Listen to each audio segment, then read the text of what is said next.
नमस्कार दोस्तों, स्वागत है आप सभी का एक बार फिर से सिविल इंजीनियरिंग मध्य प्रदेश में। मैं Aqib Parvez, corporate trainer civil Guruji Bhopal.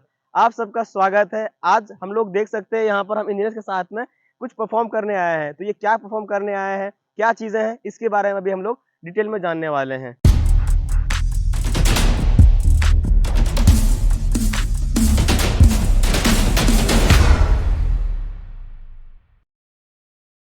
जैसे कि आपने देखा अभी कि यहाँ पर हम लोग कुछ परफॉर्म कर रहे हैं। इंजीनियर्स हमारे पीछे आपको दिख भी रहा होगा। तो आज हम लोग बेसिकली यहाँ पर सेंटर लाइन लेआउट परफॉर्म करने आए हैं।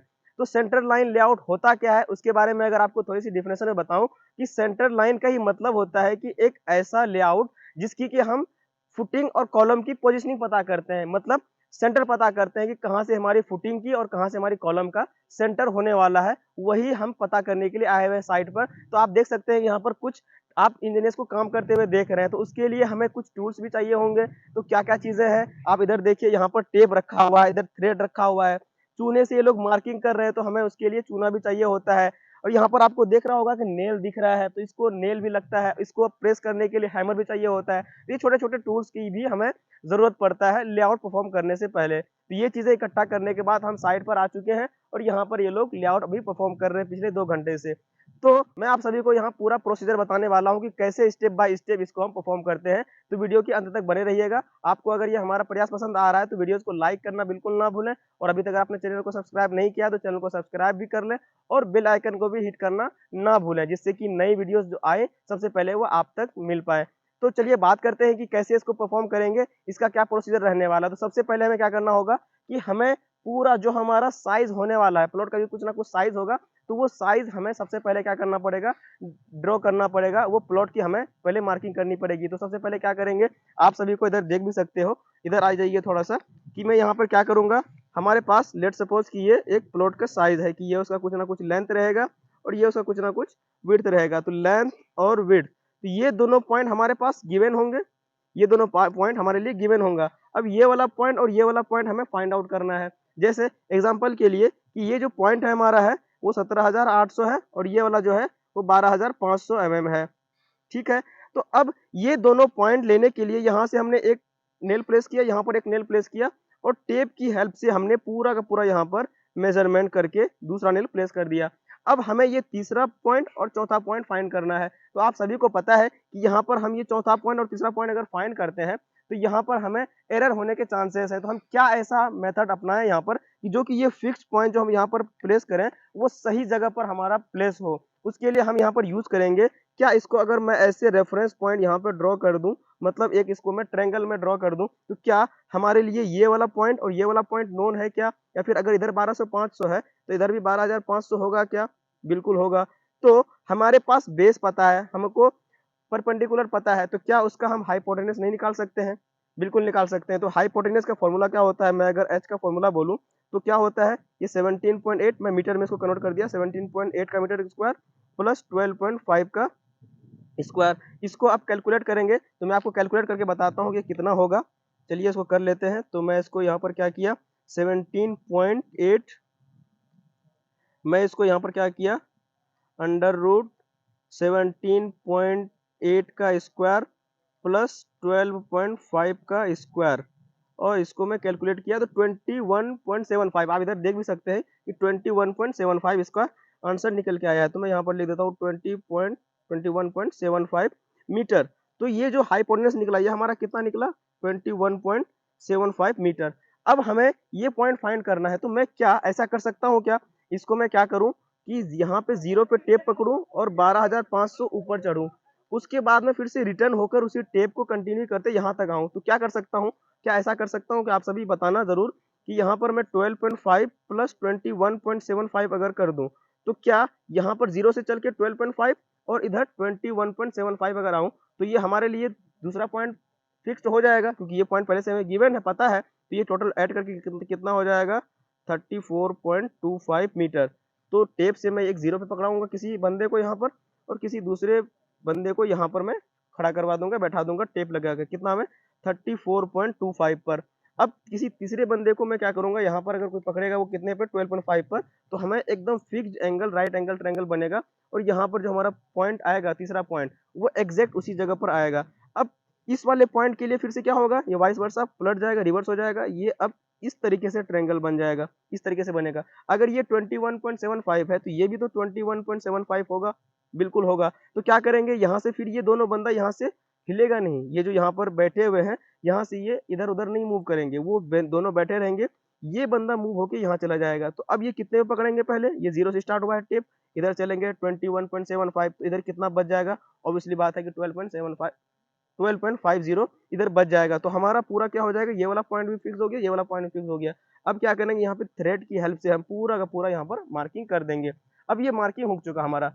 इस मार्किंग होने के बाद अब हमें क्या करना पड़ेगा, इसमें फुटिंग और कॉलम के लिए मार्किंग करना है। तो फुटिंग और कॉलम के लिए हमारे पास एक ड्राइंग है, इस ड्राइंग को आप देख भी सकते हैं, मैं यहाँ पर आपको दिखा रहा हूँ। ये ड्राइंग के हम यूज करने वाले हैं कि क्या क्या इसमें है। तो यहाँ पर आप देखो इस ड्राइंग में कि आपको अलग अलग चीजें दिखाई दे रही हैं, आपको यहाँ पर प्लान दिखाई दे रहा है, यहाँ पर आपको टेबल दिख रहे होगा, यहाँ पर आपको स्ट्रक्चरल नोट्स दिख रहा होगा, उसके बाद यहाँ पर कॉलम की साइज दिया हुआ है, यहाँ पर जो एक्सकेवेशन का डेप्थ कितना होने वाला है, वो सारी चीजें गिवन पूरा दिया हुआ है। तो ये ड्राइंग मैं अभी आपके डिस्क्रिप्शन में ऐड कर दूंगा, इसको आप लोग देख भी सकते हो कि क्या क्या चीजें हैं इसमें डिटेल में पूरी अच्छी तरह से। तो मैं आपको बताता हूँ कि हमें यहाँ पर फुटिंग और कॉलम की मार्किंग करनी है। तो जैसे आप सभी यहाँ पर देख पा रहे होंगे कि यहाँ पर अलग अलग टाइप की फुटिंग है, कहीं पर F1C1 लिखा हुआ है, कहीं पर F2C1 लिखा हुआ है, कहीं पर F2C2 लिखा हुआ है। तो इसको कैसे हम यहाँ पर ड्रॉ करेंगे साइड पर, तो सबसे पहले हमें क्या करना पड़ेगा, यहाँ पर आप सभी देख सकते हो कि ग्रिड लाइन बनी हुई है 1 2 3 4 5 6 इस तरह से 12 तक, और इधर से ABCDEFG सोन जो भी हो सकता है वो यहाँ पर दिया हुआ है।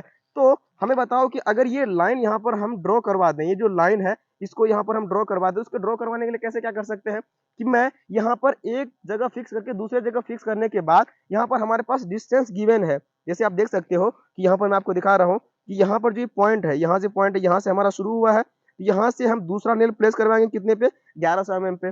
उसके बाद फिर तीसरा नेल कहाँ प्लेस करवाएंगे, 525। तो क्या करेंगे, 1100 प्लस 525, हम तीसरा नेल प्लेस करवा दिए। फिर आगे बढ़ेंगे, फिर से क्या करेंगे, 1100 प्लस 525 प्लस 2375, फिर से तीसरा नेल प्लेस करवा देंगे। इसी तरह से करते करते करते करते पूरे नेल हम प्लेस करवा देंगे। तो यहाँ भी, इधर भी, इस साइड में भी हो जाएगा, उसी के जस्ट अपोजिट साइड में भी हो जाएगा। उसके बाद इधर ये ABCD वाली जो ग्रिड लाइन है इसमें भी यहाँ प्लेस हो जाएगा, उसके अपोजिट साइड यहाँ पर भी ग्रिड लाइन क्या करने, मतलब ग्रिड लाइन बनाने के लिए हमें नेल प्लेस करवा देंगे। उसके बाद क्या करेंगे, जैसे आप यहाँ पर आके देख भी सकते हैं, यहाँ पर क्या हुआ है, थ्रेडिंग की हुई है, मतलब यहाँ से धागे की हेल्प से एक दूसरे को थ्रू आउट क्या करवाया गया है, यहाँ पर पूरा का पूरा धागा लगाया गया है, थ्रेड लगाया गया है। ये धागा लगाने के बाद अब क्या हुआ है, यहाँ पर आप देख सकते हैं कि यहाँ पर क्या हुआ, इंटरसेक्ट हुआ है कि ये जो लाइन गई है, ये लाइन और इस तरीके से जो हॉरिजॉन्टल लाइन गई या फिर वर्टिकल लाइन है, इसमें क्या हुआ है, कहीं ना कहीं ये इंटरसेक्ट हुआ है, यहाँ इंटरसेक्ट हुआ है, यहाँ इंटरसेक्ट हुआ है, कहीं यहाँ पर इंटरसेक्ट हुआ है, कहीं पर यहाँ इंटरसेक्ट हुआ है। आगे और आइए दिखाता हूँ मैं आपको, यहाँ पर देखिए 4 जगह पे इंटरसेक्ट हुआ है, यहाँ पर इंटरसेक्ट हुआ है, यहाँ यहाँ यहाँ यहाँ। लेकिन हमें ये पता करना है कि हमारे लिए कौन सा इंटरसेक्ट जो हुआ है वो हमारे काम का है। तो कैसे पता लगेगा, अगेन हमारे पास ड्राइंग है, तो इस ड्राइंग में हमें यहाँ देख कर पता लगाना पड़ेगा कि किस जगह पर हमारा जो वो इंटरसेक्ट हो रहा है वो किस जगह पर हो रहा है। जैसे मैं जिस जगह पर खड़ा हूँ तो ये पहले पता करना पड़ेगा कि हम किस लाइन पर खड़े हैं। तो आप लोगों ने जैसे देखा कि 1 2 3 4 12 तक है, तो हमें ये काउंट करना पड़ेगा कौन सा है, 1 2 3 1 2 3 4 5 6 7 8 9 10, ये 9 और 10 वाली लाइन है। उसके बाद ABCD की बात करूं तो ABCDEFG, F और G वाली लाइन है और 9 10 वाली लाइन है। तो हमें यहाँ पर देखना पड़ेगा ड्राइंग में कि हमारे लिए कौन सा है, F और G। उसके बाद इधर से कौन सी लाइन है, 9 और 10। तो आप लोग एकदम गौर से देखना कि किस जगह पर इंटरसेक्ट हो रहा है। तो आप लोग अगर देख पा रहे हो तो कमेंट करके हमें जरूर बताना, नहीं तो मैं आप सभी को बता रहा हूँ कि ये F और 9 पर इंटरसेक्ट हो रहा है। तो मैंने जैसे बताया कि ये वाली लाइन 9 है और ये वाली लाइन 10 है और ये वाली F है और ये वाली G है, तो यहाँ पर इंटरसेक्ट हो रहा है। हम कैसे पता कर पाए, ड्राइंग को देखकर। तो हमें क्या करना है, यहाँ से मेजरमेंट करना है।